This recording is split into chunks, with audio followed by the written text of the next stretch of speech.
All right, we about ready to get started? We have a quorum? 2, 4, 6, yeah, we did.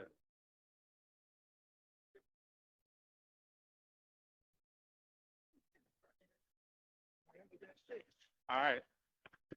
Pardon? Okay, see, on the way in? We have a quorum. Well, good afternoon.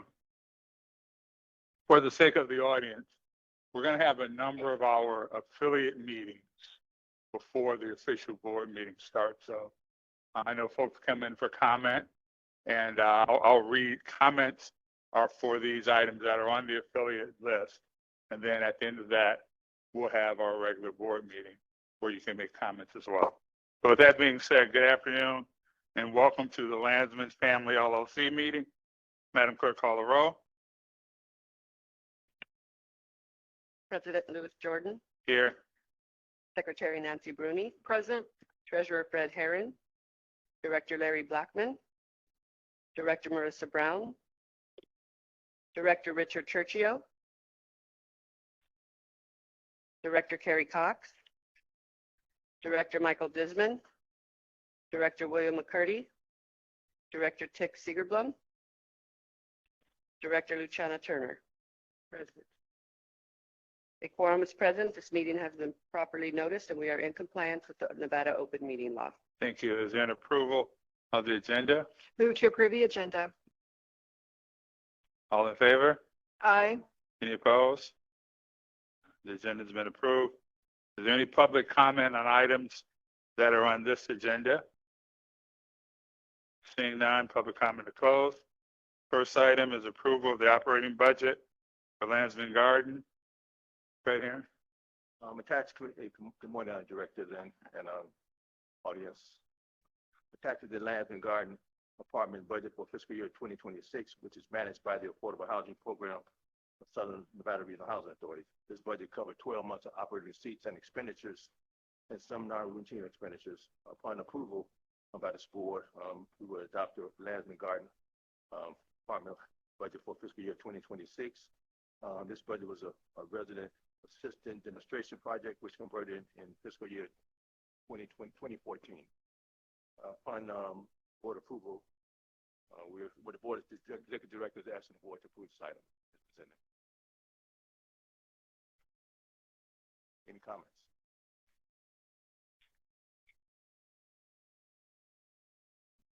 Motion to approve the operating budget for the Landsman Gardens fiscal year ending December 31st, 2026. Second. Aye.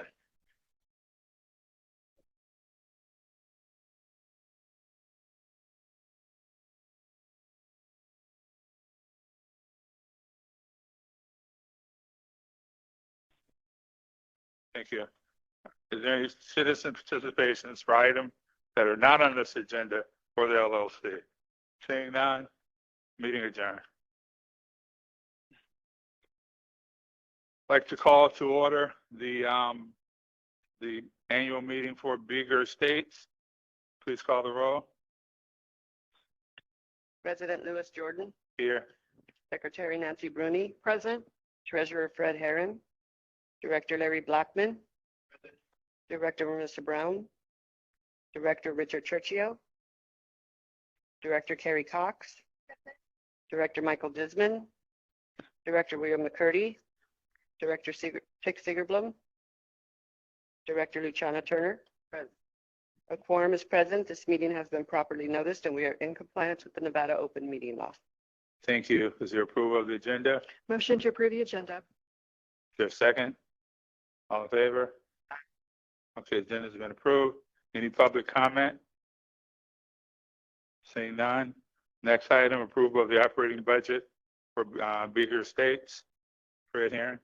Attached is the budget for Beager Estates Department for fiscal year 2026, which is also managed by the Affordable Housing Program. This budget covered 12 months of operating receipts and expenditures ending December 31st, 2026. Upon approval of this budget, the Housing Authority would adopt the budget for fiscal year 2026.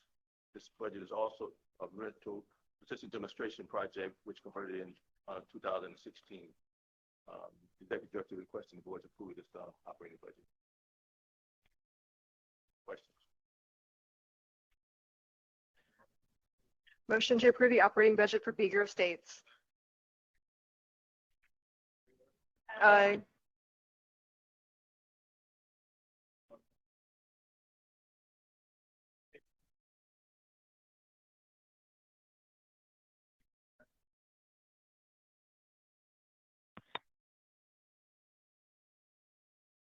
I'd like to call to order the annual meeting for Auto Meridia Villa. Roll call, please. President Louis Jordan, Here. Secretary Nancy Bruni, Treasurer Fred Herron, Director Larry Blackman, Director Marissa Brown, Director Richard Churchio, Director Kerry Cox, Director Michael Disman, Director William McCurdy, Director Tick Segerblum, Director Luciana Turner. The quorum is present. This meeting has been properly noticed, and we are in compliance with the Nevada Open Meeting Law. Thank you. Is there approval of the agenda? Mr. Jordan, just 1 second, sorry. Member Churchio is trying to call in. He says he has the WebEx number. He just needs the access number. Sorry. Thank you. Motion to approve the agenda. All in favor? Any opposed? Agenda's been approved. Any public comment? Seeing none. Next item, approval of operating budget. Red Herring. Attached to the Auto Meridia Desert Villa budget for fiscal year 2026 is managed by the Affordable Housing Program of Southern Valley Regional Housing Authority. The budget covered 12 months of operating receipts and expenditures for the fiscal year ending 2026. Upon approval, the Housing Authority will adopt the Auto Meridia Desert Villa budget for fiscal year 2026. This budget is also a mixed finance project which converted back in 2004. Executive Director is requesting board to approve this budget as presented. Any questions? Is there a motion to approve? Motion to approve the operating budget for the Auto Meridia Desert Villas. Is there a second? All in favor? Any opposed? Item passes. Is there any citizen participation? Seeing none, meeting is adjourned. I'd like to call to order the annual meeting for Vera Johnson B. LLC. Roll call, please. President Louis Jordan, Here. Secretary Nancy Bruni, Treasurer Fred Herron, Director Larry Blackman, Director Marissa Brown, Director Richard Churchio, Director Kerry Cox, Director Michael Disman, Director William McCurdy, Director Tick Segerblum, Director Luciana Turner. The quorum is present. This meeting has been properly noticed, and we are in compliance with the Nevada Open Meeting Law. Is there an approval of the agenda? Motion to approve the agenda. Second. All in favor? Any opposed? Agenda approved. Is there any public comment? Seeing none, next item would be the approval of the operating budget for Vera Johnson B. Attached to the Vera Johnson B budget for fiscal year 2026, which is managed by Hand Management Company. And this budget covers 12 months of operating receipts and expenditures for fiscal year ending 2026. Upon approval, Housing Authority will adopt the Vera Johnson B Department fiscal year budget. This budget is a rental assisted demonstration project as well. It was converted back in 2016. The Executive Director is requesting the board to approve this budget as presented. Any questions? Motion to approve the operating budget for the Vera Johnson B as presented.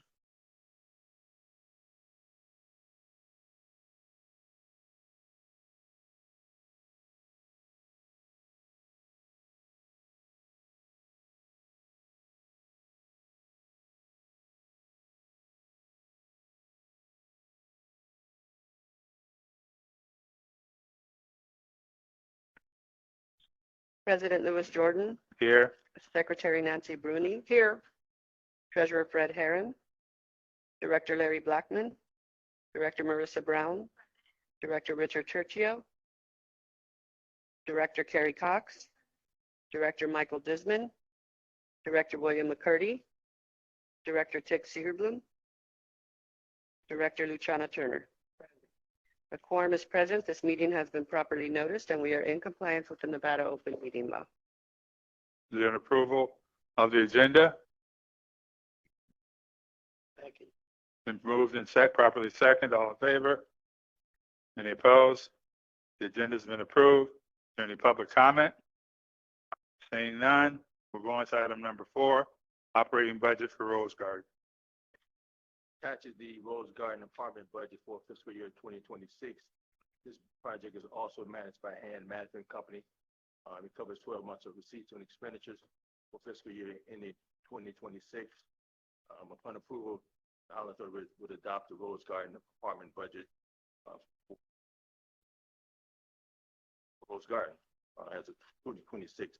This is a resident assistant demonstration project as well. It was converted in 2018. Action requested, Executive Director requested the board approve the operating budget for Rose Garden ending December 31, 2026. Any questions? Motion to approve the operating budget for the Rose Garden as presented. Moved and properly second. All in favor? Any opposed? Motion carries. Any citizen participation? Seeing none, meeting adjourned. I'd like to call to order the special meeting for Espinosa Plaza. Madam Clerk, call the roll. President Louis Jordan, Here. Secretary Nancy Bruni, Present. Treasurer Fred Herron, Director Larry Blackman, Director Marissa Brown, Director Richard Turchio, Director Kerry Cox, Director Michael Disman, Director William McCurdy, Director Tick Segerblum, Director Luciana Turner. A quorum is present. This meeting has been properly noticed and we are in compliance with the Nevada Open Meeting Law. Approval of the agenda. All in favor? Aye. Any opposed? The agenda is approved. Any public comment? Seeing none. Item number 4, operating budget for Espinosa Terrace. Fred Herron. Attached is the Espinosa Terrace apartment budget for fiscal year 2026, which is managed by the Affordable Housing Program of Southern Nevada Regional Housing Authority. This budget covers 12 months of operating receipts and expenditures for the year ending December 26. Councilman Commissioner Churchill here. Very good. Let the record show that Commissioner Churchill has joined us. Upon approval, the authority would adopt the operating budget for Espinosa Terrace fiscal year ending 2026. This project is also a resident assistant demonstration, which was converted in 2018. Executive Director requested that the board approve this operating budget for Espinosa Terrace fiscal year 2026. Are there any questions? Being the motion to approve the operating budget for the Espinosa Terrace. It's been moved and properly seconded. All in favor? Any opposed? Item passes. Any citizen participation? Seeing none. On Espinosa Plaza? Okay. So this would be proper, right? Yes, maybe come to the mic, or we'll have a mic brought to you. And you can tell us your name and address. And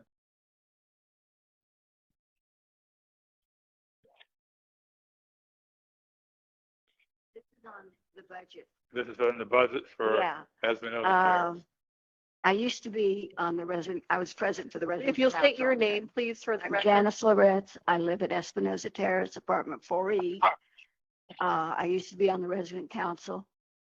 And even after we got shut down as a council during the reconstruction of our property and everything, it got to the point of where we weren't allowed in our clubhouse. We had to make appointments to go in our clubhouse. We used to get a budget.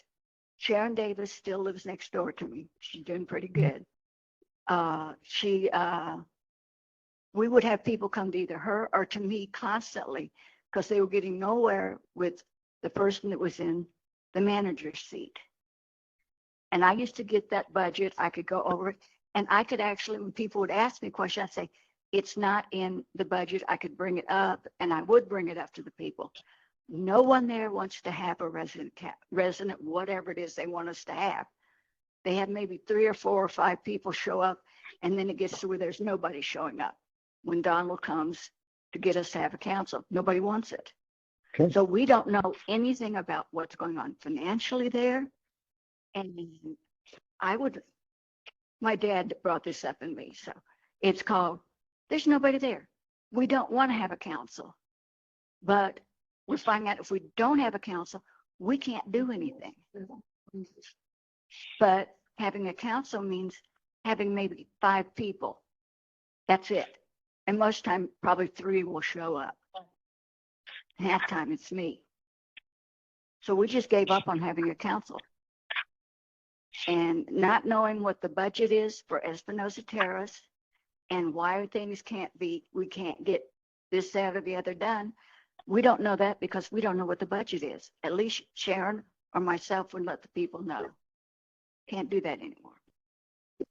So like I said, it's just, I have been 86 from being on a resident council due to some lies and other BS. So I can't, none of us can do it. None of us want to do it because it's scary to even try and have a council anymore. We'll have staff spend some time with you after the meeting, ma'am. Oh, there's a whole bunch more going on over there. We'll look into it. Thank you. Anything else? Meeting adjourned. Thank you, ma'am. I'd like to call to order the annual meeting for Archie Grant. Roll call, please.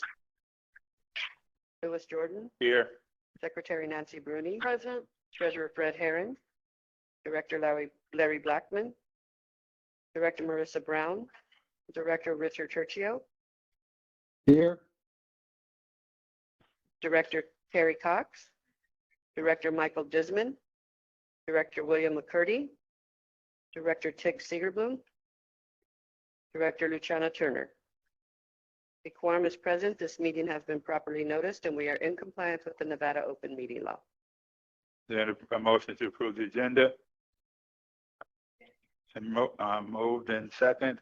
All in favor? Aye. Any opposed? Aye. Agenda's approved. Any public comment? We're going to item number 4, the budget for Archie Grant. Attached to the Archie Grant Park apartment budget for fiscal 2026, which is managed by the Affordable Housing Program of Southern Valley Regional Housing Authority. Budget also covers 12 months of operating receipts and expenditures for fiscal year ending December 31, 2026.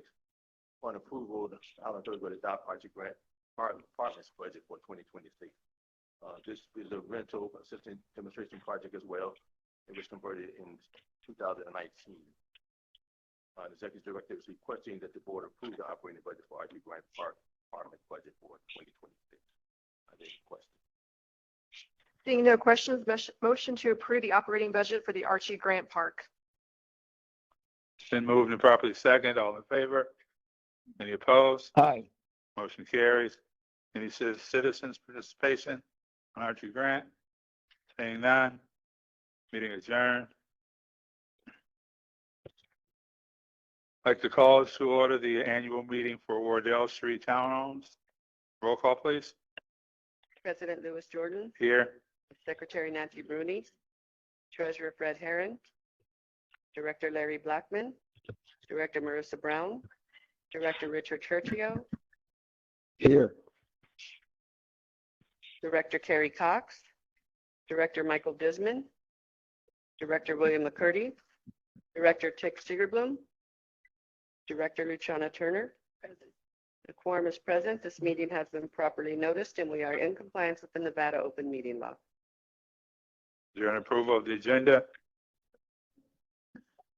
Been Motion properly to motioned approve. and second. All in favor? Any opposed? Aye. Agenda's approved. Public comment? Seeing none. Item number 4, budget for Wardell Street Townhomes. Attached to the budget for Wardell Street Townhomes for fiscal year 2026, This budget is managed by the Affordable Housing Program of the Southern Valley Regional Housing Authority, which covers 12 months of operating receipts and expenditures for fiscal year ending 2026. Upon approval, the Housing Authority would adopt the Wardell Street Townhomes fiscal year 23 operating budget. This is a mixed finance project which is converted in 2020. Executive Director is asking board to approve this operating budget as presented. Any questions? Seeing no questions, motion to approve the operating budget for the Wardell Street Townhome. Motion to approve.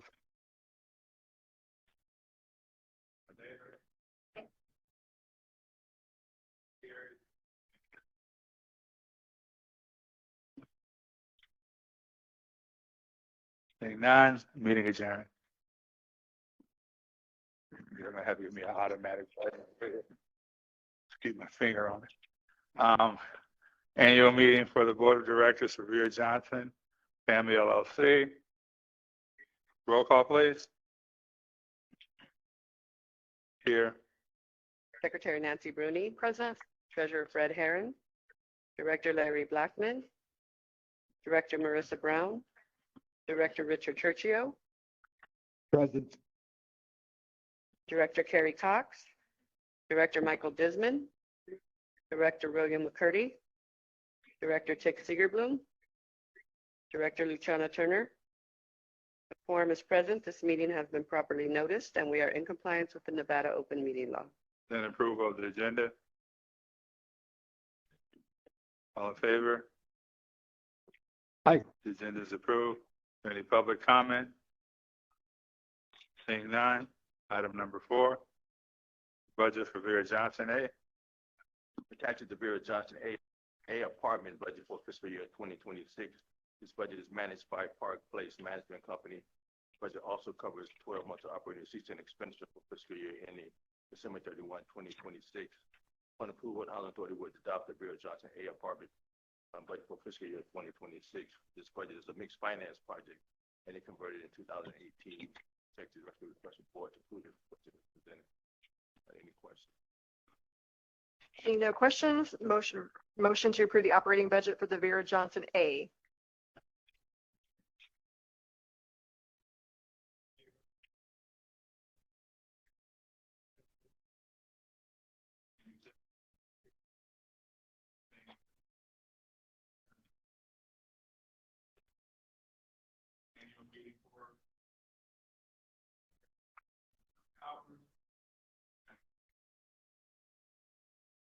President Louis Jordan, Secretary Nancy Bruni, Present. Treasurer Fred Herron, Director Larry Blackman, Director Marissa Brown, Director Richard Churchio, Present. Director Kerry Cox, Director Michael Disman, Director William McCurdy, Director Tick Seegerblum, Director Luciana Turner. Quorum is present. This meeting has been properly noticed, and we are in compliance with the Nevada open meeting law. Thank you. Approval of the agenda. Been moved and properly second. All in favor? Any opposed? Aye. Agenda is approved. Public comment? Seeing none. Item number 4, budget for Jamestown Towers LLC. Attached for your approval is the Jamestown Tower budget for fiscal year 2026. This budget is also managed by the Affordable Housing Program of Southern Valley Regional Housing Authority. The budget covers 12 months of operating receipts and expenditures for the year ending December 31, 2026. On approval, the Housing Authority would adopt the Affordable Housing Authority would adopt the Jamestown Tower fiscal year budget in fiscal year 2026. This budget is a mixed finance project and it converted in 2023. The Executive Director is requesting that the board approve this operating budget for Jamestown Towers in 2026. Are there any questions? Seeing no questions, motion to approve the operating budget for Jamestown Towers. Been moved and properly second. All in favor? Any opposed? Aye. Motion carries. Any citizen participation? Seeing none, meeting adjourned. I'd like to call to order the Hullum Homes LLC. Roll call, please. President Louis Jordan, Here. Secretary Nancy Bruni, Present. Treasurer Fred Heron, Director Larry Blackman, Director Marissa Brown, Director Richard Churchio, Here. Director Kerry Cox, Director Michael Disman, Director William McCurdy, Director Chick Sigerbloom, Director Luciana Turner. The quorum is present. This meeting has been properly noticed, and we are in compliance with the Nevada Open Meeting Law. Then approval of the agenda. Been properly motioned and second. All in favor? Any opposed? Ayes Aye. have it. Is there any public comment? Going on to item number 4, operating budget for Harlem Homes. Attached is the Harlem Home operating budget for fiscal year 2026. This budget is also managed by the Affordable Housing Program of the Southern Valley Regional Housing Authority. Covers 12 months of receipts, operating receipts and operating expenditures for the year ended December 31, 2026. On approval, the Housing Authority would adopt the Harlem Homes operating budget for the fiscal year 2026. This is a resident rental assistant demonstration project which converted in 2024. That's recent. The board is, the executive director is asking, requesting that the board approve this operating budget for Harlem Homes. Any questions? Seeing no questions, motion to approve the operating budget for Harlem Homes. Second.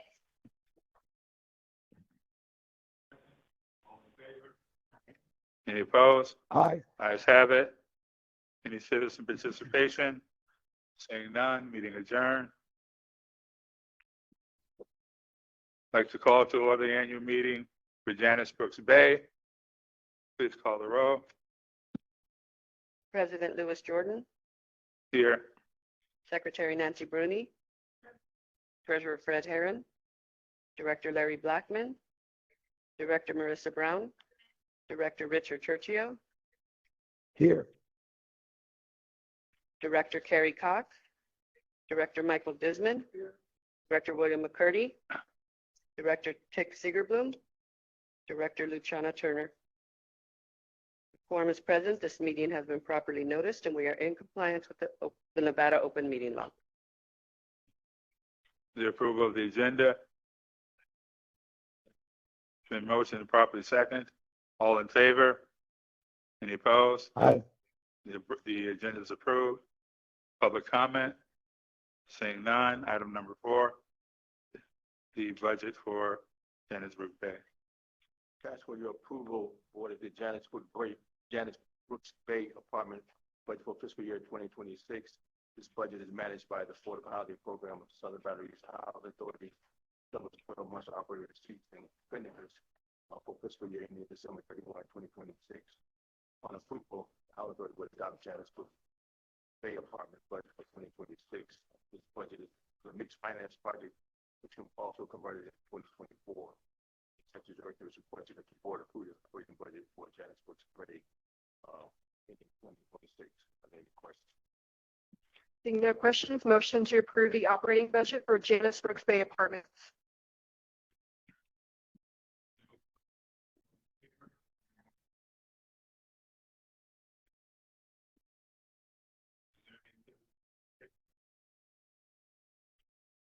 Not seeing no. Sorry, can I ask a question just for Yes. legal documentation? On item 4, it reads approval of Janice Brooks Bay LLC resolution number JBB-1. That's slightly different than the way we've asked for the approval of the operating budget for the different properties. And so I just want to make sure everything's in order legally, if that makes sense. So the resolution, the item doesn't read the same the way we've done the approvals for the other ones. I would defer that to our finance or our legal counsel, excuse me. Good afternoon, Commissioners or Directors. The JBB resolution number, I'm assuming that is a mistake. Typically, all of our housing authority, SNRHA board actions are done via a resolution. So I'm assuming someone made a mistake by putting resolution number here. But I will tell you in previous years, There have been LLC affiliates, but we've had resolutions for certain projects.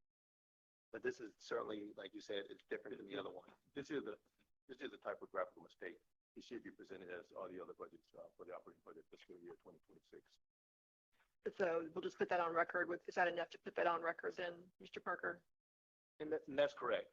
I think the way it was introduced, it didn't discuss a resolution in the body of the paragraph or the introduction by Mr. Herron. The record will reflect the change.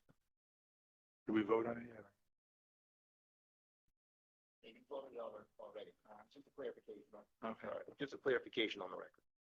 But if you voted on it, the motion was made by you, Director Bruni, and it was also seconded by Director Disney. Okay, any citizen participation? Seeing none, meeting adjourned. I'd like to call to order the meeting of Board of Directors for Resident Opportunities for Self-Sufficiency, also known as the Rose Foundation. Call the roll, please. President Louis Jordan, Here. Secretary Nancy Bruni, Treasurer Fred Herron, Director Larry Blackman, Director Marissa Brown, Director Richard Churchio, Here. Director Carrie Cox, Director Michael Disman, Director William McCurdy, Director Tick Segerboom, Director Luciana Turner. Quorum is present. This meeting has been properly noticed and we are in compliance with the Nevada Open Meeting Law. Is there an approval of the agenda? Been moved and properly second. All in favor? Any public Aye. comment? Going on to number 4, the budget for the Rose Foundation. That is the Rose Foundation operating budget for 2026. Budget is managed by the Supportive Service Department.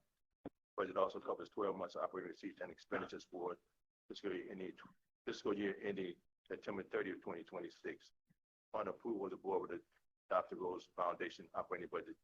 The Southern Valley Regional Housing Authority is a 501c3 nonprofit company used to generate donations for and to support our non-federal and federal and resident program activities. And board is the executive director is asking the board to approve the budget as presented. I just wanted to state that in fiscal year ending 2025, which ended a few weeks ago, Rose Foundation generated approximately $159,000 past year, which is the most they've ever done in a single year. This operating budget is presented for you guys to approve this for the upcoming year. We anticipate generating about $265,000, which is a people I think all in gang group is eager for the challenge. We'll be asking the board to approve this item as presented. Well, sorry, I have a question. I was waiting for you to say any questions. That's great, Mr. Herron, about the increase. So I noticed that in the expenses, we have consultant/fundraiser for an expense of $45,000. Have we hired a consultant for fundraiser? We do have a consultant fundraiser. Okay. Okay. And so are you attributing the growth in the revenues to the fact that we now have a fundraiser consultant? Yes, I am. Who are we using? What's the company's name? Okay. Charity Stevens is the person who's a fundraiser. Stevens Group. And do we bring her on for the whole year, or do you know? She's on for the whole year. Yeah. Okay. Perfect. I just wanted to add to that. And but prior to Charity, we had someone else.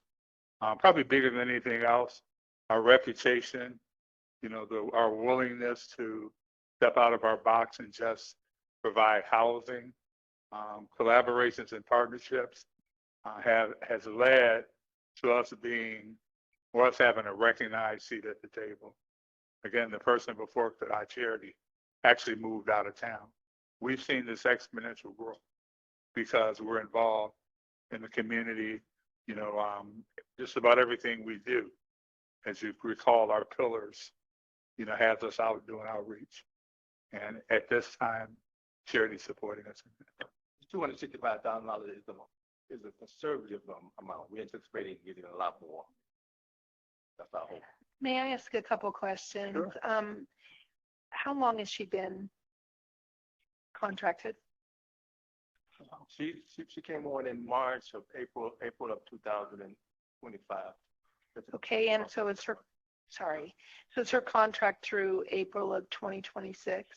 Her contract starts October 1. It's through the fiscal year ending 2025, September 2026. Okay, and then, so do you do RFPs? What do you, I mean, how do we determine who our fundraiser is going to be? Well, we didn't do an RFP. We're not required to do an RFP Okay. if it's under $50,000. Submitted by the previous fundraiser, so that's how she was selected.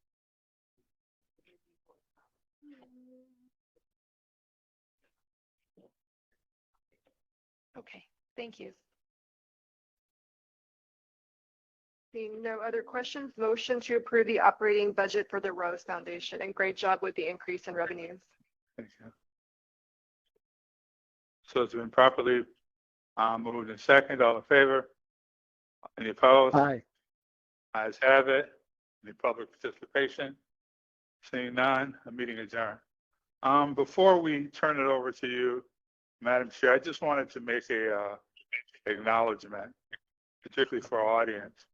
Although long and tedious part of our meetings, but what you just sat through was the efforts of the Housing Authority and staff to create and implement financial packages that preserve affordable housing. At some point or another, almost if not all, of these properties that we mentioned, these LLCs, were greatly dependent upon financing, greatly dependent. And over the years, and I just need to take my hat off to the team, over the years, we use HUD tools, use other development tools to create these companies that would allow us not only to use HUD money, but use other monies as well. Historically, you can't put other money on HUD properties. So just wanted to give a shout out. I mean, this is a part of our work where we preserve what we have. And in that preservation, we're able to go in, fix things up, make units better, on and on and on. But more importantly, they're not considered public housing units anymore. They're considered affordable housing units. And as I go around the country, and yes, I look and I compare, you know, we're one of the leading agencies around the country who've gotten this far out with these kinds of tools. And so hats off to the staff, all of the staff for being a part of that. Director, I just had one question about this. Being that we're moving forward with the RAD development, are we going to continue to roll over the rest of our public housing units this way? That's the plan. Thank you. Yes. That being said, Madam Chair, you're here. Thank you. It's 12:38. I'd like to call the meeting of the regular meeting of the Board of Commissioners of the Southern Nevada Regional Housing Authority. Let's please stand for our Pledge of Allegiance.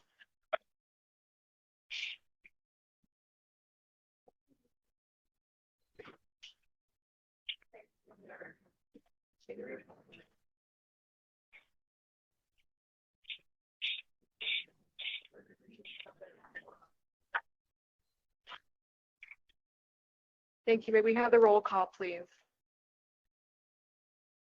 Chairperson Nancy Bruni, Present. Vice Chairperson Marissa Brown, Commissioner Larry Blackman, Commissioner Richard Churchio, Present.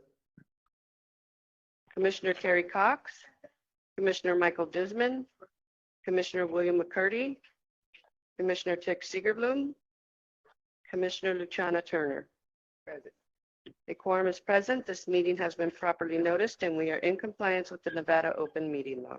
Thank you, Teresa. Moving on to item number 2, our first public comment period. Is there anybody who would like to make public comment on one of the items that's on our agenda? Seeing two, moving to item number 3, approval of minutes. Do I have a motion to approve the minutes from our board meeting of September 24th? All in favor? Any opposed? Aye. Motion carries. Moving on to item number 4, approval of the agenda. we have a motion to approve the agenda? Motion's been properly moved and seconded. All in favor? Any opposed? Motion carries. Thank you.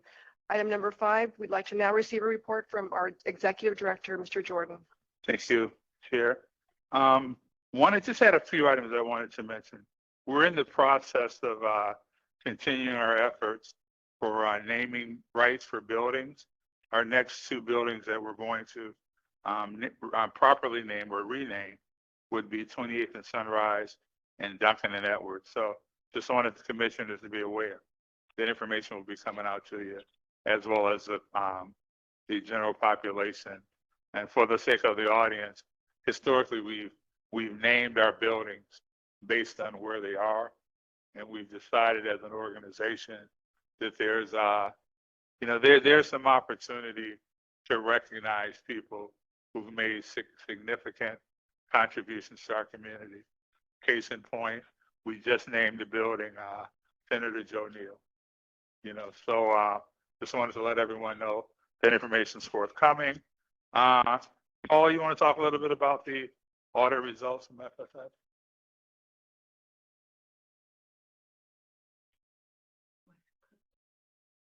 Good afternoon, Commissioners. I'm Paula Tucker, Director of Supportive Services for the Housing Authority. Just wanted to give you an update. We recently had an audit from our housing counseling program. As a public housing authority, we are required to have a housing counseling program where we service our residents and also members of the community. We have an audit every 3 years, and specifically it audited our family self-sufficiency program, where all 9 of our FSS coordinators are HUD certified housing counselors, as well as Aldo Lopez Linares, who's also with me today, and myself. Over the 3-year time period, they audited about 200 files, and over those files, they look at consistency and how we are servicing those clients for housing counseling.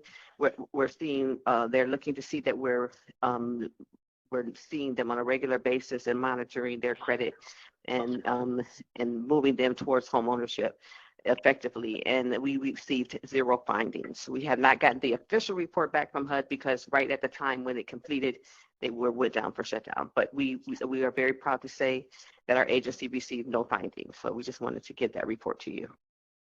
Any questions? All right, thank you so much.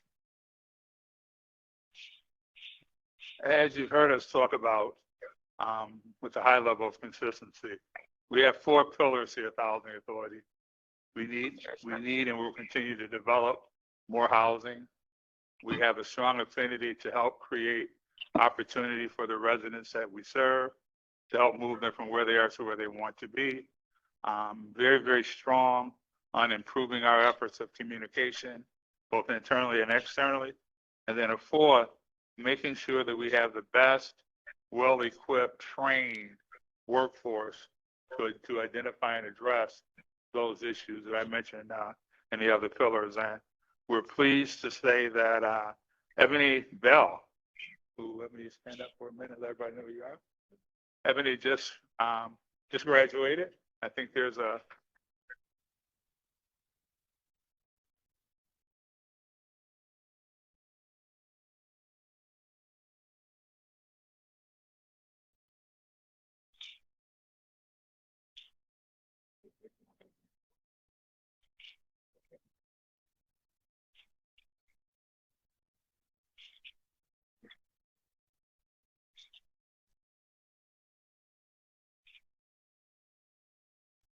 very good. Thank you.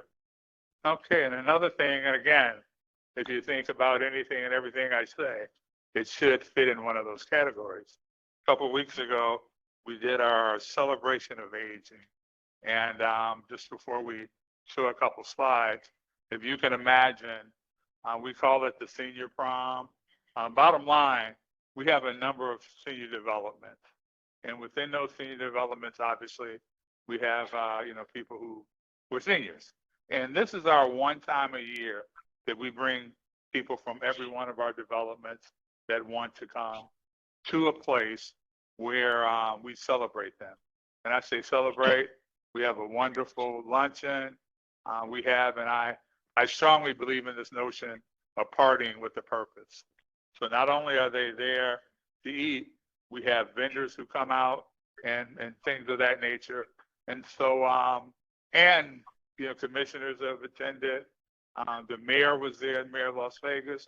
But it's really an opportunity for us to do a check-in and make sure that we're just not providing roof and shelter, but we're hopefully impacting the quality of life for the people we serve. Yes, we celebrated one of our residents, one of the slides, had just turned 100 in the wheelchair there. We celebrated 100 years birthday with him. So, you know, these are the parts of the job that really, you know, I'll just be candid, keeps me going, you know, because the notion of well, not anybody, but, you know, providing shelter is one thing, but enhancing quality of life, particularly in those sunset years, so important. So thank you.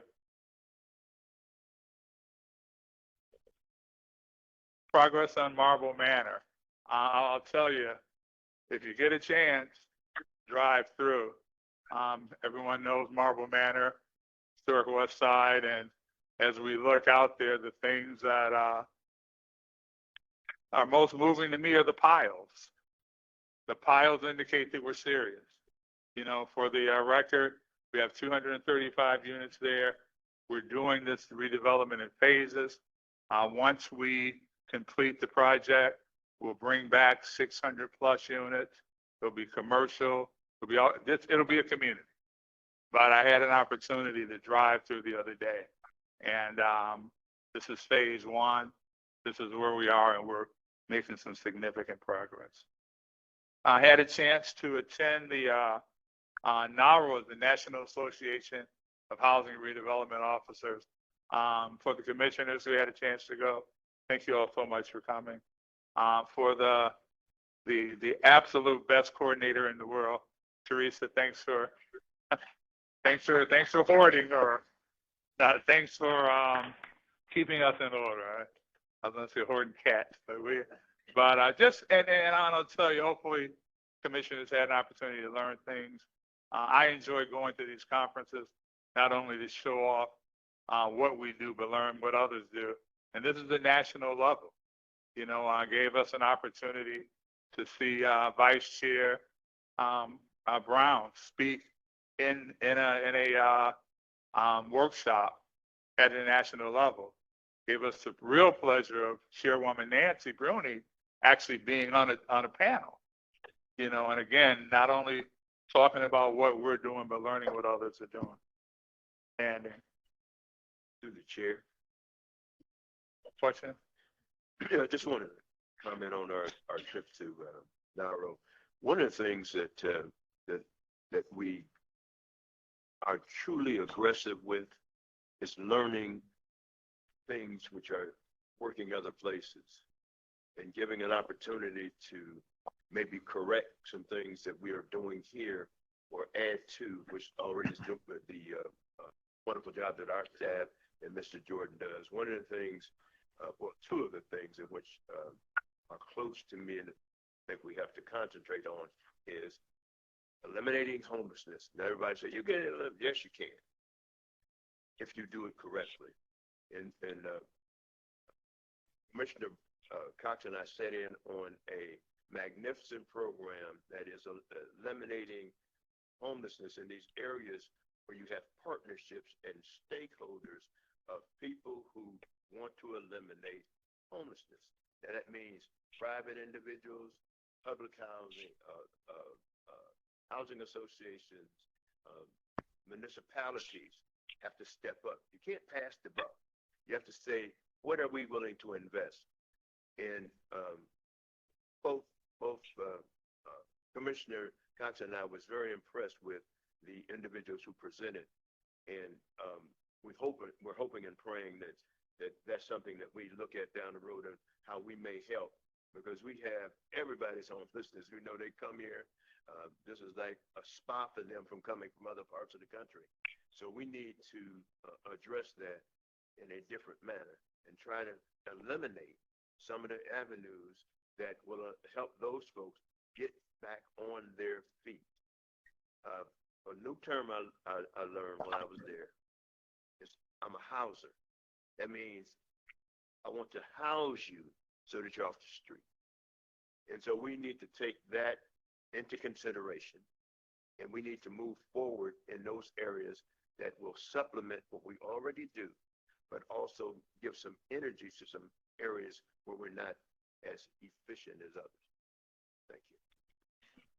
I was just going to add, I actually literally was talking to somebody yesterday, Commissioner Blackman, about that pilot. And just for our audience's awareness, it took place in Grand Rapids, Iowa. And a couple of the partners that were surprising to me were the Chamber of Commerce was very involved, as was philanthropy. And they literally housed 100 people in 100 days. And so it was amazing when everybody's sharing data, like they collect data that we don't collect, Kathy, or at the city either. And so just starting with simple things like collecting data and all being committed, I mean, literally to take 100 people off the streets in 100 days is pretty amazing. So we do have some work to do. Commissioner Cox. Well, and I appreciate the chair, because at the time when we heard this, she said that we would get with them with a Zoom or do something, being able hopefully to go out and see this at some point. I'd like to not let it drop, because time goes by, and although our efforts and our energy, we want to give that to this. Sometimes it gets delayed by the million things that we have on our plates, but I'd love to take you up on that, chair, in if we could have a Zoom call or something so that we can take next steps. It's going to take time, but I think as long as we're taking steps, it was a pleasure. I just have to tell you, it was a pleasure to be with these wonderful commissioners and our director and our attorney and Teresa, of course. I mean, she bought me coffee one morning. I thought that was so sweet. Anyway, and I don't drink coffee, so it was hot chocolate. But anyway, I just want to say, thank you from the bottom of my heart, because all of our staff at SNRHA, they give of themselves in such a way. It's not a job to them. It's just they give and give and give to help make a difference in people's lives. And I just thank each one of you, because it takes a village, and you're a wonderful village to be part of. And I just have to say that I've been on a lot of commissions, a lot of boards. I'm on the council for Henderson, and I've never, I mean, I've been doing this since high school in leadership, and I have never felt like I feel on this commission. It feels like home. It feels like I'm with family, and it's all because of how you are and who you are. So, and our commission is amazing. We have amazing people with amazing ideas and backgrounds. And it's great that we can take people from different backgrounds and have such a collaborative effort, because that's not always the way it is. So thank you from the bottom of my heart. I really appreciate all of you. Thanks, Commissioner Clark.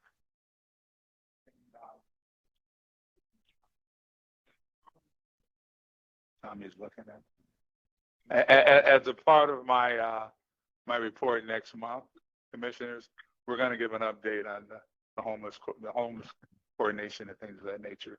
We'll bring in a speaker to do that.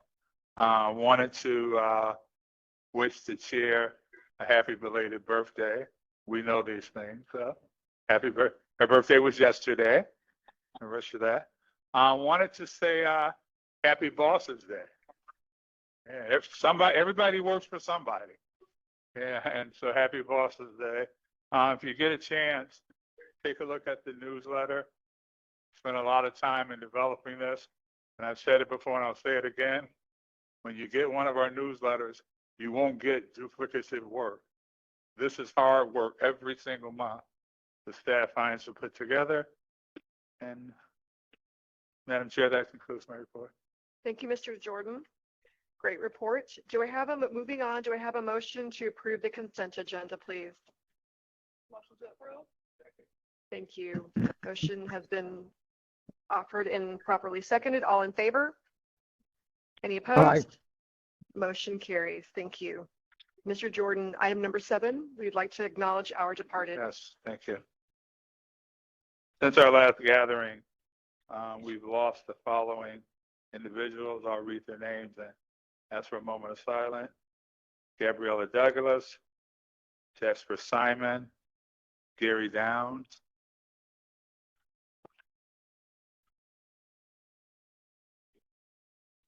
Thank you. Thank you. Moving on to item number 8. We will do the presentation. Approval to increase Nino and Moore contract C24031. Good afternoon, Frank Stafford, Director of Development Modernization. Background of this item is on the QBS number S24015. The SNRHA Procurement Department conducts a competitive selection process to procure professional geotechnical and special inspection services for an indefinite quantity of tasks PHA-wide. Through this process, Nino and Moore was awarded contract number C24031. On the above noted contract, Nino and Moore was selected to perform the special inspection and material testing required by the City of Las Vegas Building and Safety Division Quality Assurance Agreement Permit number C24-01340 as required for the construction of Phase 2 at Marion Bennett Plaza. Nino and Moore submitted a proposal in the amount of $208,900 for this work. Task order number 4 was issued to Nino and Moore in the amount of $90,000 to begin this work as construction had already commenced on the project. This left a balance due of $118,900. This contract is subject to Section 3, and Nino Moore has indicated they will comply with our Section 3 policy to the greatest extent feasible. A representative from Nino Moore will be available to answer any questions. Action requested, Executive Director requests board approval to increase Nino Moore contract number C24031 by $118,900 for the geotechnical and special inspection services needed for the development of Marion Bennett Plaza Phase 2.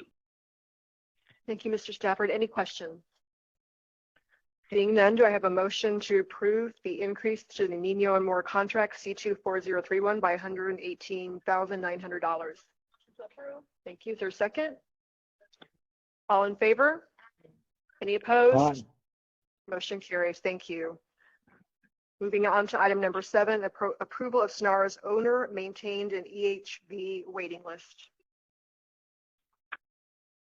Good afternoon, Commissioners. Ebony Bell, the Compliance and Training Administrator for the HCB Department. So today, just a little background information. The Southern Nevada Regional Housing Authority is a quasi-governmental entity. And based upon that, we must ensure that our policies and our practices are aligned with local, city, state, and government policies as well. Most recently, HUD came out and notified all PHAs that the emergency housing voucher program is actually going to be ending. So all of the funding as of 2026 is going to end. Therefore, they have notified PHAs that there's some plans that they actually need to put in place before the termination of that program. Therefore, one of the things that they have advised the PHAs to do is to notify all of the participants that are on the EHV program of the termination of the funding. However, they are also giving PHAs the ability to place individuals that are currently being assisted on the program, on the EHV program, to place them on the wait list. This wait list will be specifically for the families that are on the EHV program. Therefore, as we have families that are being terminated through the attrition rate for whatever reason, we will be able to select these individuals from the EHV wait list, and we will be able to transfer them from the EHV funding over to the regular HCV funding. For all of those families that we successfully transfer over from the EHV funding to the HCV funding, HUD is going to give us $8,000 for each of those. Currently, we have 436 families that are currently being assisted under the EHV program. So all of those that we properly transition over, we will receive $1,000 for those. In the meantime, if we can have the board's approval, we will then send out an official notification out to all of the families, which is also another requirement. In the notice, the PIH notice, HUD is required that we give the families the option. Now, I don't understand why HUD wants us to give them an option if they want to transition from the EHV program over to the regular HCV program, especially because the only other option is then that they will no longer be housed. However, part of the regulations, we are going to comply, so we are going to send them that notification, place them on the wait list with you all's approval of that wait list, and then we'll be able to officially lease them up. So essentially, there is no additional funding that we will be receiving. There's no additional vouchers that we will be receiving. It is basically going to be the same vouchers that we are already allocated through HUD is what we will be utilizing to transition them from EHB to the regular HCB program. So that is one request. On the second request for the owner maintained waiting list, as the agency is transitioning and is developing all of these partnerships throughout the community, and we now have different stakeholders, our agency want to position itself to give owners the ability to maintain their own waiting list.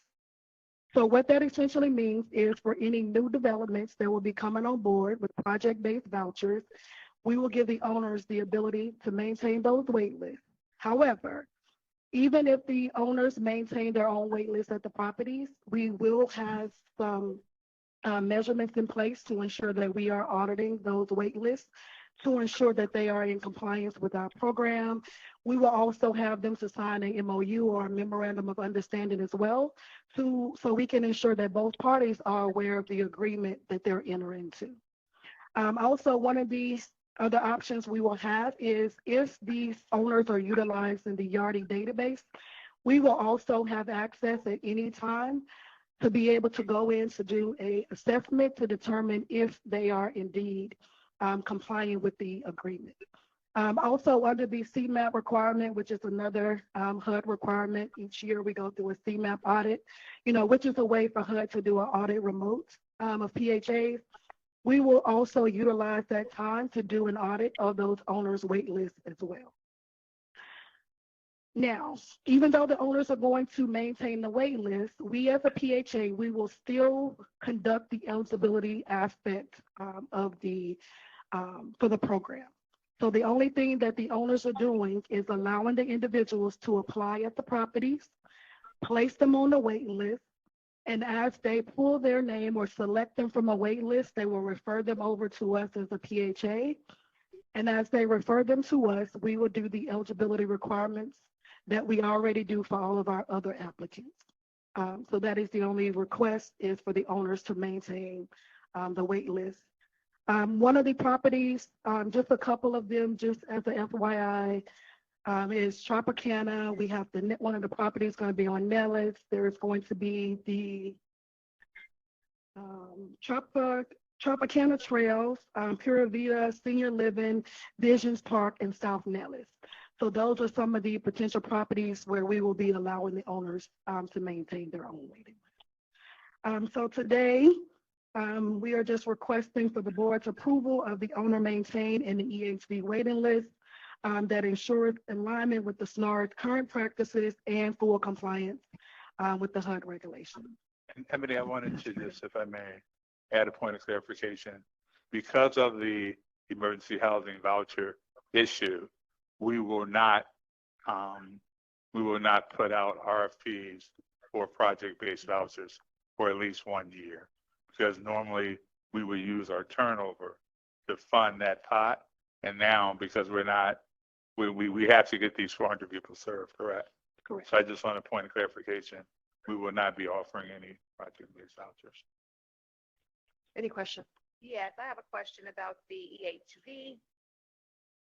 When we get ready to notify the participants, what are the alternative ways to notify? I know we mentioned something about sending out notices via mail. Is that email as well?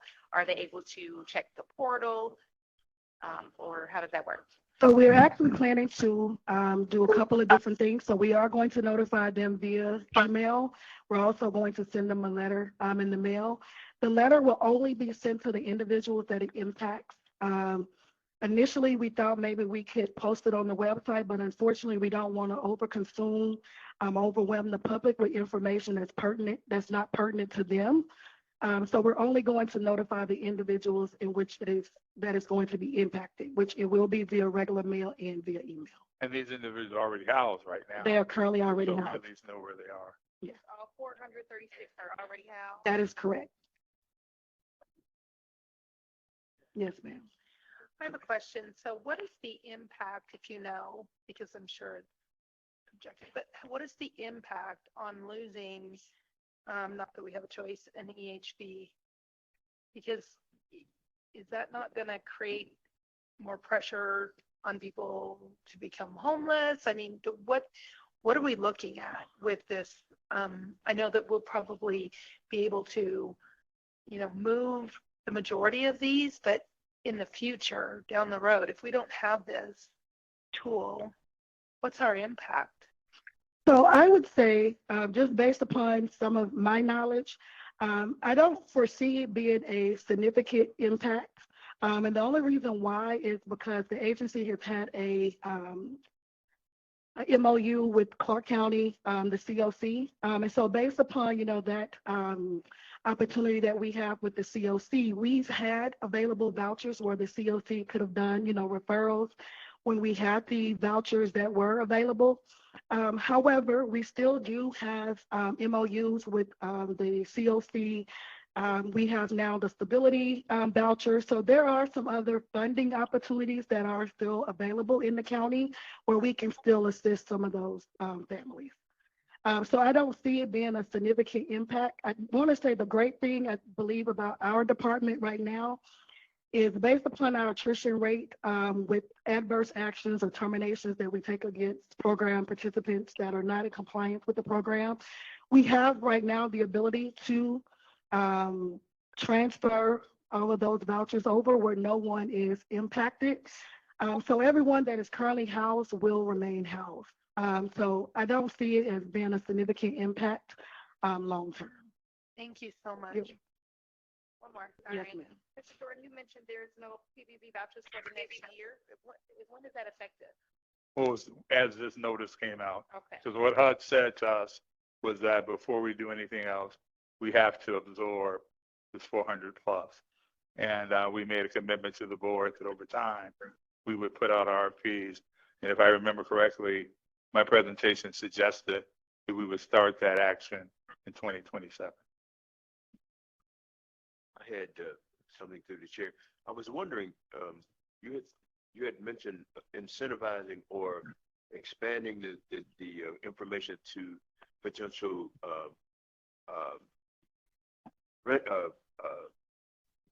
thank you, landlords.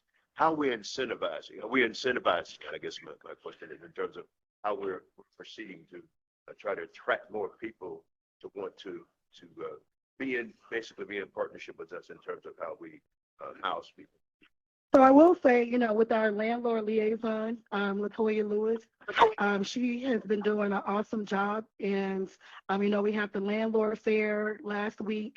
And so, we had community partners and stakeholders that were there present, where we were able to essentially market the program and, the flexibilities and the benefits that the program offers.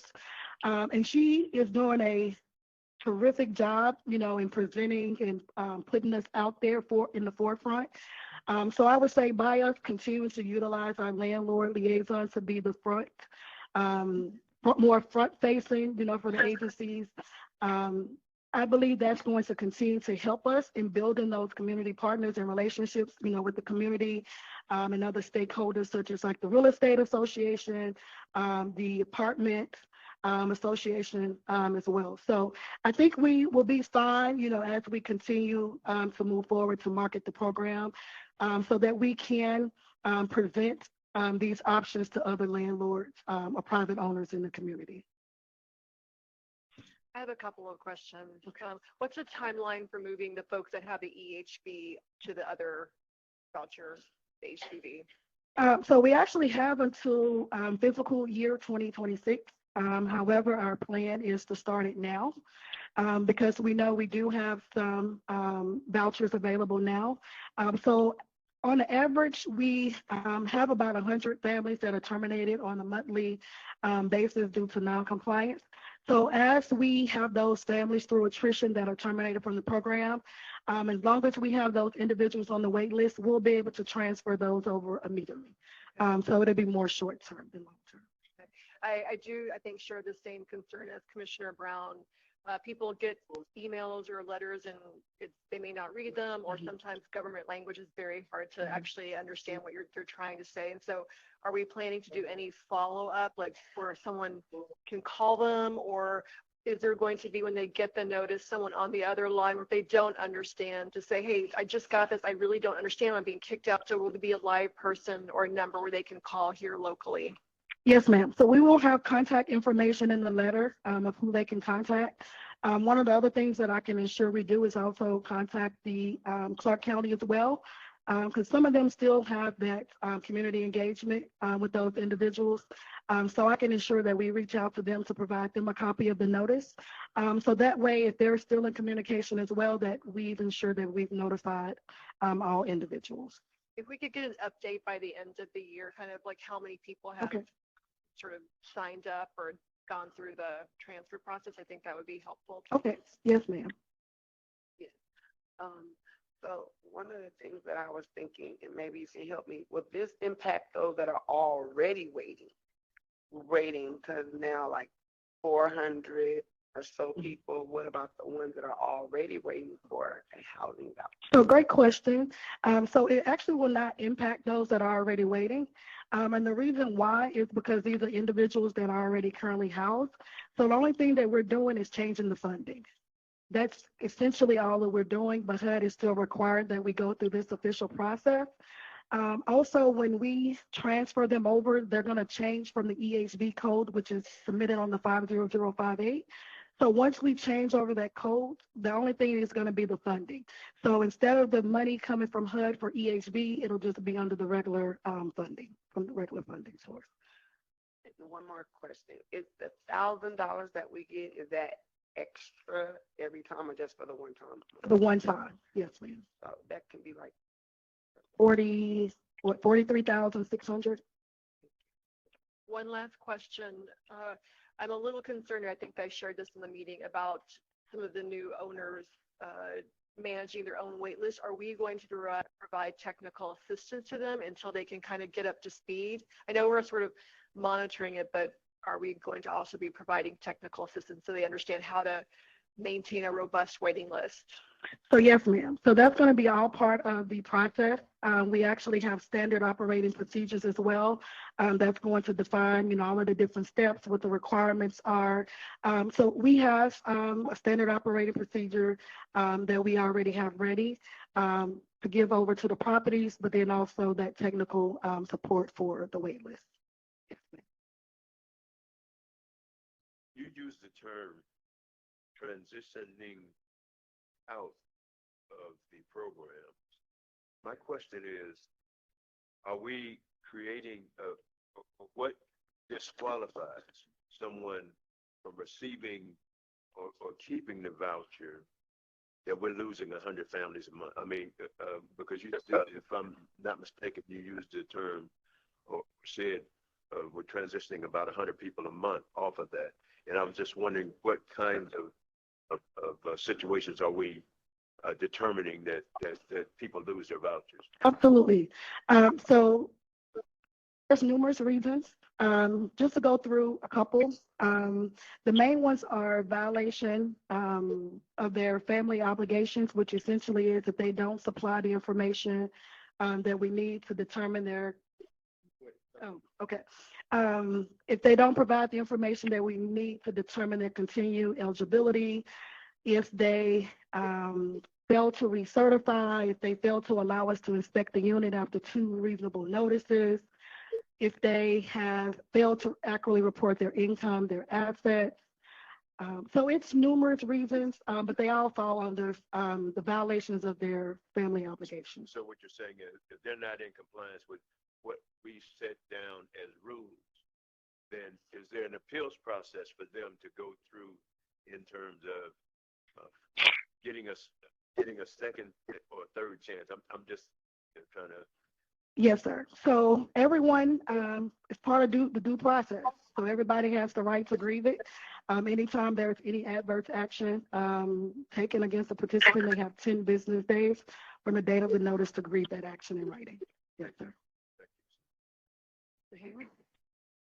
Hi, Fred Aaron, Chief Administrative Officer. I just want to kind of correct one statement that Ebony made, and you correct me if I'm wrong. But I think Commissioner Turner mentioned that would this affect any of the other waiting people who's on the waiting list, and it will affect those people because they won't be able to, because we're moving the emergency housing folks into the program. So these folks that's on our list now will still be waiting longer because we didn't move them. They would be able to get those answers. So Thank you. Clarification. Also give clarification to my statement about EHBs. in terms of issuing project-based vouchers, we will not be doing an RFP for project-based vouchers for other folks, but we still be issuing vouchers, project-based vouchers on some of our own units. Thanks, Ebony. Okay, seeing no other questions. Ebony, what'd you get your degree in? Congratulations Thank again. you. Criminal Justice Administration. Nice. Thank you. Congratulations. Thank you. And Madam Chair, I'm glad you asked that question. As we talk about our pillars and having a well-trained workforce, we were successful in supporting Ebony through our tuition reimbursement program that allowed her to get that degree. I think you all still need to vote. Yes, I know, I haven't forgotten. So do I have a motion to approve the owner maintained and EHV waiting list, please? Motion to approve. Okay, all in favor? Any Aye. opposed? Motion carries. Moving on to item number 10, approval of the updated utility allowance schedule.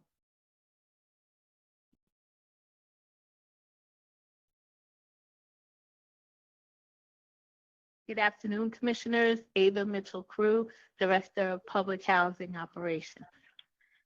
So today I'm before you asking that you review our utility or updated utility allowances.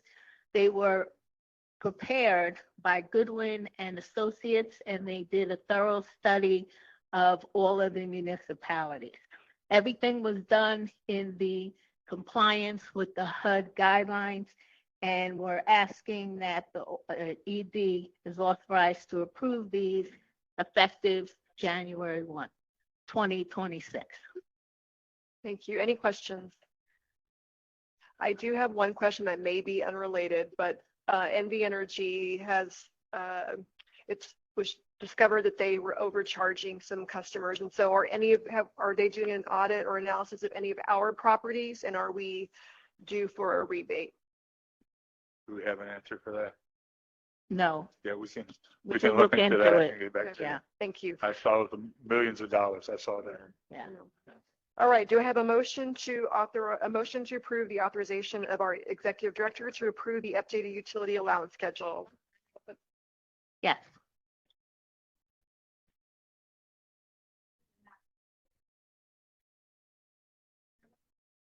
So it says that we can do a 30-day notice, but as you can see with the time period, it's more than that. And then next Monday, we're going to email all of our residents, letting them know that there'll be a change, and they'll have the phone number for their on-site management if they have any questions. I'm sorry. This change for the utility allowance, it changes their rent as well. So how it works is the TTP, the total tenant payment, which is 30% of their monthly gross income. So let's say they pay $80, and then the utility allowance is $50. So that would mean that they would only pay $30 in rent. Okay, so the UA helps that their monthly costs don't exceed the 30%. And that's on gross, correct? Or is on net? Adjusted, monthly adjusted income. Got it. Yes. Any other questions? All right, seeing none, do I have a motion to authorize our, sorry, you're gonna have to wait till public comment, please. Yes, still wait. You'll still have to wait until public comment. Thank you. All right, so motion to approve an authorization of Mr. Jordan to approve the updated utility allowance schedule. Second, all in favor? Any Aye. opposed? Motion carries. Moving on to item number 11, approval of a resolution to increase the SNRHA Board of Commissioners compensation. Good afternoon, Commissioners. Fred Herron, Chief Administrative Officer. During this past legislative session, the state legislators approved Assembly Bill 103, which revised the NRS 315 3.390 to increase commissioner stipends. I don't know if you remember back in August of 2025, you guys approved our operating budget, which allowed Housing Authority to increase your stipend from $80 to 150%, $120 per meeting, up to a maximum of 3 meetings. So this will take effect once you guys approve it. Thank you. Any questions? Do I have a motion to approve? You opposed? Oh.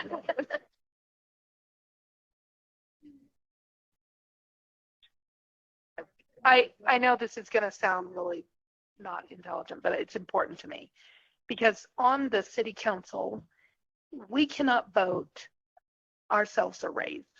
So I'm just making sure why it's different.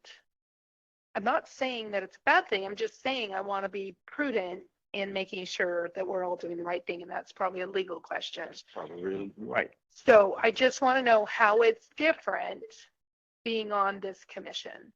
That's all. Again, Teddy Parker for the record. Good afternoon, Commissioners. Commissioner Cox, you have the statutory right, and that's what we've placed in this agenda item. We actually scaled it down. You could have given yourself a greater raise, but we tempered the number, thinking that you would want to temper the number. Certainly, you're not confined to the numbers we suggested, but we also believe, based upon historical information, we typically don't have more than 3 meetings in a month anyway. So we came up with an amount. Mr. Heron and I went back and forth on this, and I think he spoke with Executive Director Jordan, and we thought this would be a number that everyone would embrace. So you're not asking for the most. In fact, you're a little somewhere close to 60% of what you could have asked. I think her question is, can she approve it? I said that up front. Statutorily. Yeah, you have the right. it's a statutory right, which makes sense. Thank you. I just needed to make sure. That's all. Thank you. You're welcome. Any other questions? All right, I'll entertain a motion to approve the resolution to increase the SNRHA Board of Commissioners compensation. You're the first, right? Okay, is there a second? Second. Thank you. All in favor? Any opposed? Aye. Motion carries. Thank you. Moving on to our next item, which is any new business items. Do the commissioners have any new business items they would like to bring to our attention for the next meeting agenda? I have something I would like to reflect on, and if possible, if we could, think about this. I had to list some goals for the North Las Vegas as a reappointee. So some of those goals that I was really tuning into had to do with the relationships that we build with our elected officials, because I think it's absolutely necessary that we're in our region with our elected officials. And I think we have to do a better job of getting out there for more residents. Although we represent the housing authority, we are residents as well. All of us are our city, but we actually represent the residents of this agency. So I think that is very wise for us to come up with some type of strategy that we would meet up with some of the residents that are within our jurisdictions and our regions. The other thing was to get out and educate the public a little more about what is going on. And we do a fabulous job with our PR work and getting online, but with the radio show. So I really appreciate that. I've heard some feedback about that. And with that being said, having a little bit more education for the residents. So getting with people that are in Espinoza and going out as a resident or even on our other officials, so that way they are more open to the policies that we create. The other thing was definitely engaging the youth. I'm so a big proponent because I am an educator, and I think we lack an element, which I heard also when we went to our NARO conference, of inviting them in the conversations we're having about them. And when I say this, I don't think we hear enough from the people we are housing. And most of those are children. And we're housing their parents because we want to make an impact in their life by providing stable housing for them. And so seeing this on the other side, I'm in front of students all the time, and I don't think they really understand the gravity of really having a safe and decent house.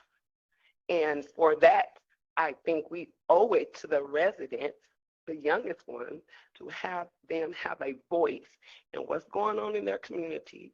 So as we rebuild communities, that we take that all in mind. So I'm open to helping to achieve these goals with all of my, people here, but I know we're leaving out a big part of this.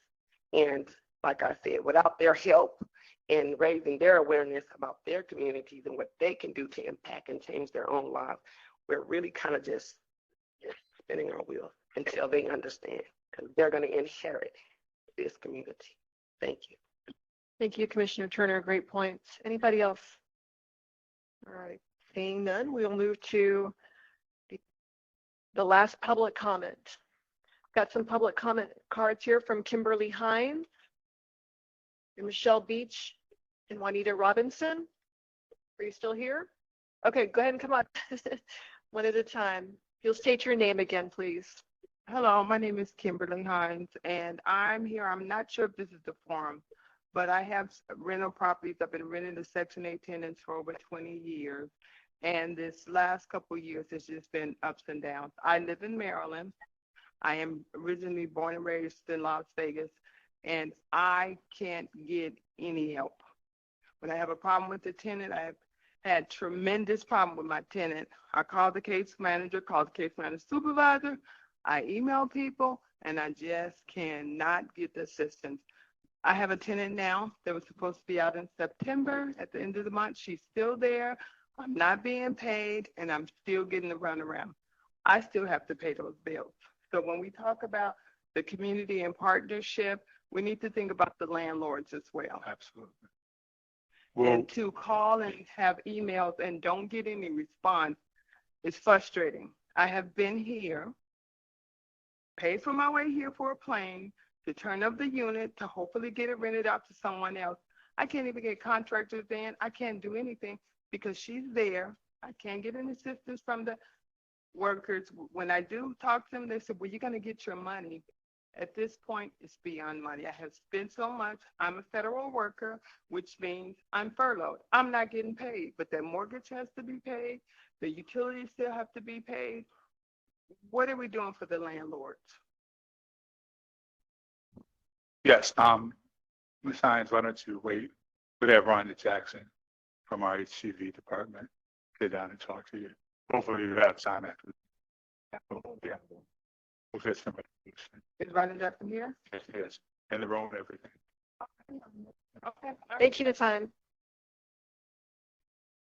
Ms. Beach or Ms. Robinson?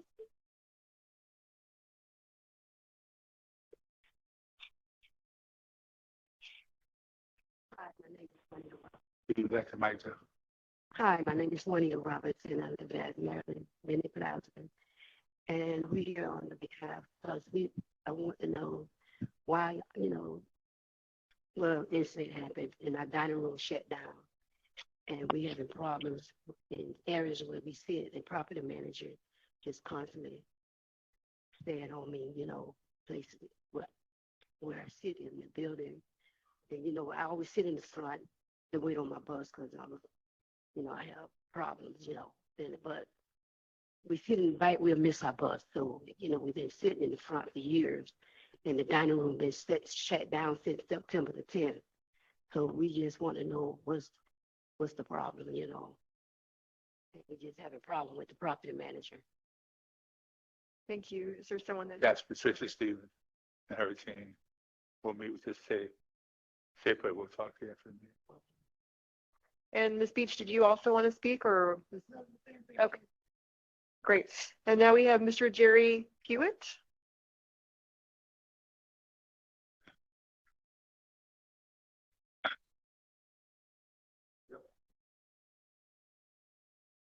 Afternoon, everybody. Hi, if you'll say your name again, please, for the First record. name is Mr. Jerry Pruitt, DRSI Corporation. We are a new home builder in the area that we actually think may be of interest to this body of people. We specialize in houses that are actually homes from 1,000 square feet down that actually is self-sufficient, which takes the burden off of the owners and the tenants. So basically that's where we're at. Information has been forwarded out. So just making an introduction to the commissioners that there's a new player in town. We don't knock the folks that build apartments. We build homes. We build homes where the person can have a backyard, child can sit, and worried about certain scenarios. Thank you. We'd like to make sure that he gets on our approved vendor list. So Johnny Shaw, don't leave. Johnny Shaw, come over. Have a seat. We'll have someone speak to you.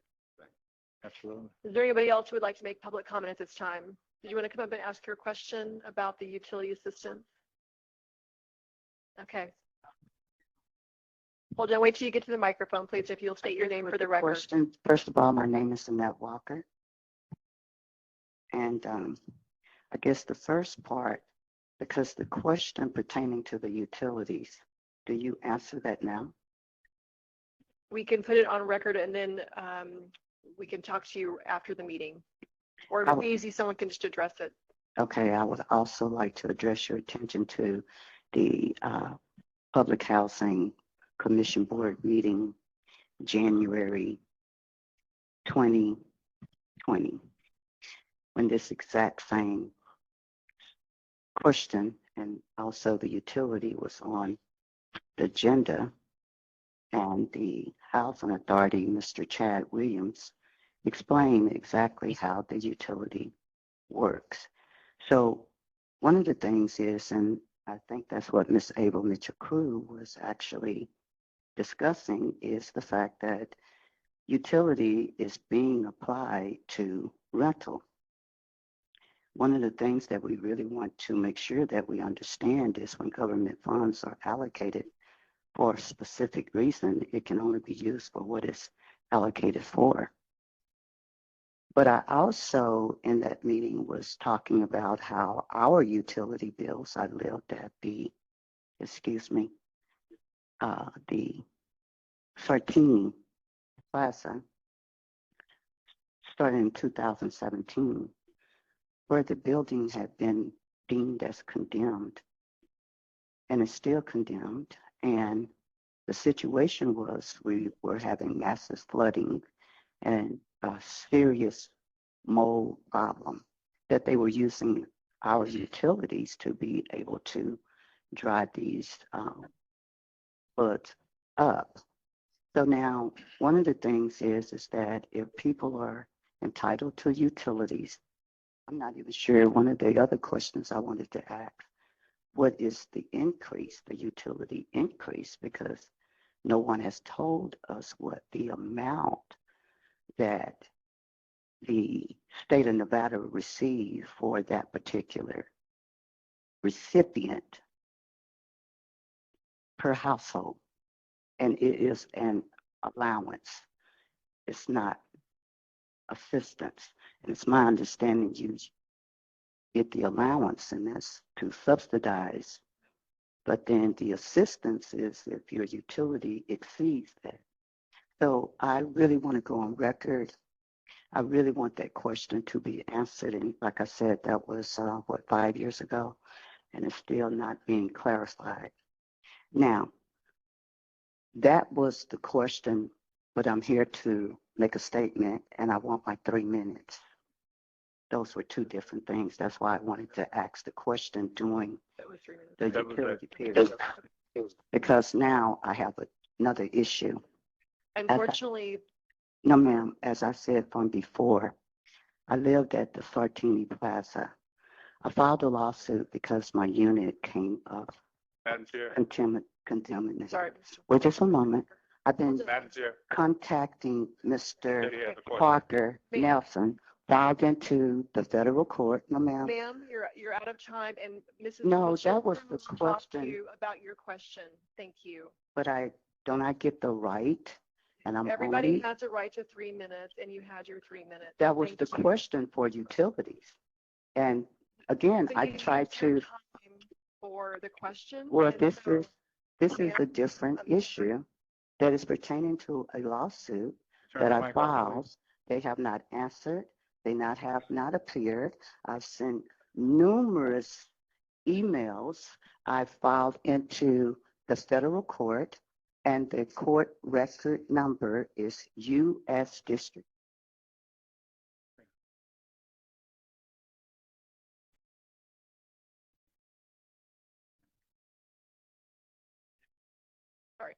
Comments from the public? Seeing none, we will make a motion. Do I have a motion to adjourn? Thank you. Is there a second? All in favor? Aye. Aye. Thank you.